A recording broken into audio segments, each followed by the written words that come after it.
Dari pantauan tim liputan di Pasar Kilometer 5 Palembang, harga daging ayam kini masih berada di level tinggi, yaitu Rp32.000 per kilogram, atau naik sekitar Rp10 hingga Rp12.000 dari kisaran harga normal.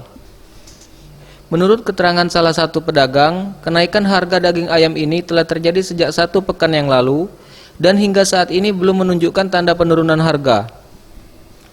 Dalam kondisi harga daging ayam yang tinggi sekarang ini, para pedagang mengeluhkan penjualan sedikit mengalami penurunan hingga 50%. Itu ayam kampung ya? Apa ayam Bukan, biasa? ayam potong. Ayam potong ya? Jadi hari ini turun? Kira-kira kalau turun ini penjualan kita berapa banyak? Meningkat tak? Bukan meningkat, malah ngurang, dia sepi. Malah sepi ya? Sepi, ya. Inilah jual-jual ke depan, kita kan kota di belakang.